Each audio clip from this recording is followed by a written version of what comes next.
For far too long, the United States has been influenced by the State of Israel, but now, with the state's place in the Middle East effectively secured, it is time to consider the next step of this relationship. Time for the US to flip the script, as it were, to utilize the full weight of its cultural and political apparatus to push for the mass conversion of Israel's secular Jewish population to Christianity and the establishment of a true Crusader kingdom. Some might say, Mr. Z, doesn't that defeat the purpose of Israel's entire existence? Not at all. There is a great misconception that the State of Israel is built on Jewish faith. It is not. It is a nation-state.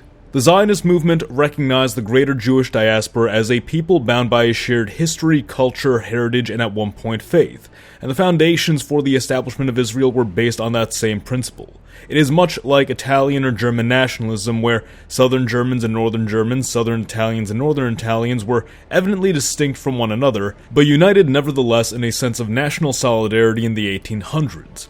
Israel is much the same, with its distinct Ashkenazi, Sephardi, and Mizrahi Jews, among others, who hail from different corners of the world, but despite their distinct ethnicities, consider themselves a part of the body of Jewish peoples. Thus, the State of Israel is defined by the cultural Jewishness of its people, not the Jewish religion, which, if we were to take a close look, is actually a minority practice in the state. Just over 50% of Jewish Israelis identify as secular, about 10% identify as ultra-Orthodox, another 10% as religiously devout, and the remainder are already halfway to secular, observing certain religious holidays, believing in God, but not necessarily practicing their faith in any serious capacity. This means just about 20% of Israel's Jewish population can be considered actually religious, and most generously, just under 50% actually believe in Judaism, even if only in a loose cultural sense. The Israelis have done well to carve out a state for their people, and clearly no one is going to take that away from them. But there is a great religious vacuum in the state, and the US has the opportunity and ability to fix that, preserving Israel as a state for the Jewish people, but achieving what we might call a proper return on investment not just for the United States, but for the West as a whole and the Christian world. Hello audience, Mr. Z here with another video for you. If you're new to the channel, welcome. We have videos like this on history and politics every week, so if you enjoy that sort of thing, remember to subscribe and stay tuned. The United States have invested in Israel hundreds of billions of dollars over the course of the relationship, and what has it gotten out of the deal? Decades of military intervention in the Middle East, a so-called ally who spies on us, oil crises and terror groups, and to what end? Can Israel even be considered a part of the Western world? If you ask some, certainly they'll say, Israel is a liberal democracy like most Western countries. Ask the Arabs and they'll even call it a European colony. But it's not really Western now, is it? Really, it doesn't seem to fall into any other category very cleanly. Well, what could more definitively bring Israel into the Western sphere than for the country to become Christian, the faith upon which Western society was built? In America, conservatives love to talk about so-called Judeo-Christian values, but why not just cut out the middleman and promote Christian values, period? And for the Europeans, let's not be coy here. The politics of the Mediterranean have a direct impact upon them. Israel, as not merely a state for the Jewish people, but a sympathetic Christian outpost with ties to other Christian countries, could more seamlessly integrate into European institutions, allowing for the strengthening of Europe's presence in the East Mediterranean and giving them a direct stake in Middle Eastern affairs. This may even serve to diminish hostilities between Israel and the Arabs, as despite the appearance of a more tumultuous history, Islamic perception of Christians, though not necessarily positive, is remarkably more favorable than the perception of practitioners of Judaism, which, despite its minor presence in Israel, is perceived to have major influence by the Muslims. A Christian Israel could simultaneously act as a guardian of Christian minority groups across the Middle East, of which there are many in Israel's immediate vicinity, fostering better relations with Christian Arabs, which in turn will diminish the Arab perception of Israel as a state explicitly antagonistic toward Arab peoples. This in turn would foster moderation between the two rather than the extreme hostility which exists today. The strategic and geopolitical reasoning seems sound, right? Closer alignment with Western values and thus the West as a whole.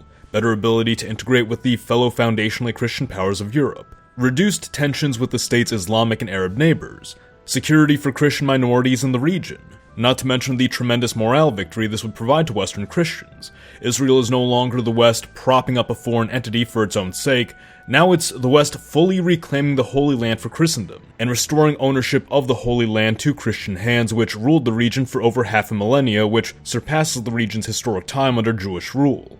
Even Israel itself has incentive to embrace Christianity. Look around the Western world and their reputation is collapsing. The countries which once backed the Israelis on the basis of democratic values and geopolitical positioning against authoritarianism now see this as an obsolete talking point. If the Israelis want to remain within the West's good graces, they need a new angle. Ceasing to be this largely godless society and coming to Christ will not only offer them spiritual salvation, but geopolitical support from fellow devout allies. But now, realistically, how is this achieved? Are we supposed to just march over to Israel, sword in hand, and demand mass conversion?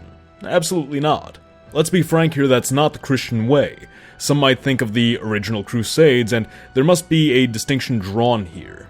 The original Crusades began as an effort to aid besieged Christian communities in the Middle East who were under attack, and this grew into a full-scale reconquest of lands which had previously been Christian for centuries. That was a matter of righteous defensive war, but that's not necessarily the same situation the West is confronted with in Israel today. The crusade to convert Israel must be fought with word, missionary work, education, and culture, all assets which the United States is no stranger to utilizing in other circumstances. During the Cold War, the United States, through USAID, propped up large evangelical missions across Latin America, which still retain a noteworthy presence to this day. Through the use of the National Endowment for Democracy, the United States also propped up NGOs and grassroots political and cultural movements in countless countries across the world, successfully achieving social change. Through the use of the U.S. Agency for Global Media, the U.S. broadcasts pro-America, pro-democracy, and pro-liberalism messaging across 3 continents, successfully influencing the way populations think in a peaceful, nonviolent fashion. How easily could the US, if it truly desired, turn these tools toward promoting wholesome Christian values within the Middle East and Israel specifically, building up the state's Christian population year after year at a grassroots level, not through violence or coercion, by winning hearts and minds. 10% Christian, 20% Christian, 30, 40, 50, and so on as the years of influence progress. But Mr. Z, you might be saying, we shouldn't be forcing our views on Israel, even if we're just offering Christianity to them. We should just let Israel be secular. It's not like they try to manipulate or influence us. Well, the thing is they do. Sure, we all know about AIPAC and the influence of the Israel lobby on American politics, but it goes even deeper. The Israeli government has directly and through NGOs worked for years to prop up and strengthen its ties with evangelical groups and communities in the US. American evangelicals, more than any other demographic in the United States, look upon the state of Israel with almost spiritual reverence, holding it up as a central pillar of biblical prophecy, and the Israelis have not only worked to promote the influence of the evangelicals in America, but to maintain this narrative within their circles that supporting Israel is a crucial part of their faith. Many Americans mistakenly assume American Jews are Israel's strongest supporters in the US, but not at all. On the contrary, many American Jews, especially liberal Jews, are critical of Israel and even sympathetic toward Palestine. Rather, it is America's evangelicals who form the backbone of Israel's support base in the US, and the Israelis are more than eager to strengthen it. If the Israelis have meddled not only in American politics but also in American faith, what argument of fairness is there against us returning the favor and promoting a Christian message among Israel's population? And the reality is the United States has the capabilities to achieve this outcome with far more effectiveness than probably anybody else on the planet. With all the discussions of ensuring perpetual peace in the Middle East, there's surprisingly little discussion about who will look out for the region's Christian populations. Herein lies a solution, and for Israel it is also a solution to a crisis of isolation. By throwing its lot in with the Christian world and taking up the team banner proudly, it stands to earn a whole new slate of European allies willing to work with them for a common cause. If the Turks begin to threaten the Israelis or Iran rebounds, you can bet states with strong Christian identities like Greece or Poland or even Russia would consider lending support. Individual volunteers from various deeply devout countries may even lend their support as well, proud to stand with a fellow Christian nation rather than a seemingly foreign power whose allegiance and even positive outlook toward the West is currently in question. This isn't even necessarily anything new. When we defeated Imperial Japan in World War II, we restructured the authority of the Emperor, who is of core importance to Japanese faith, and thus altered the religious character of that country. We were even more explicit with in South Korea, where we propped up missionaries as a bulwark against secularism and communism to the point that Christians now outnumber native Buddhists as the largest religious group in that country. Creating conditions which contribute to religious change is perfectly within the US's abilities and repertoire.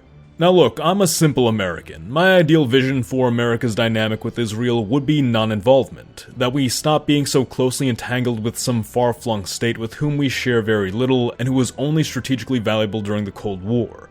But clearly, some people want to see the United States continually partnered with Israel. I don't believe that's sustainable, but if we do end up remaining partners with Israel, if in fact the United States must remain closely tied to the state, well, it's only fair that they start playing by our terms, that we assert ourselves as the dominant partner in the relationship, and that they embrace our values and our culture. Otherwise, how can we be sure they'll share the same interests we do? So let's be clear, this isn't about the US picking on Israel or imposing something foreign upon them. It's about reciprocity. Israel has spent decades cultivating deep influence in America through lobbying, through shaping our politics, even by strengthening its ties with American evangelical movements to make sure support for Israel is framed as a matter of faith. If Israel has already made itself comfortable trying to guide the culture and values of Americans, why is it off limits for Americans to do the same in return? The US has poured immense resources into Israel for half a century. If that relationship's going to endure, then Israel aligning with the Christian West isn't just reasonable, it's long overdue. If Israel can ask us to see it as central to our spiritual destiny, then it shouldn't be too much to ask that they share in the faith and values that actually define the West. But those are just my thoughts. Let me know what you think in the comments below, like the video if you enjoyed it, and subscribe for more. Mr. Z, out.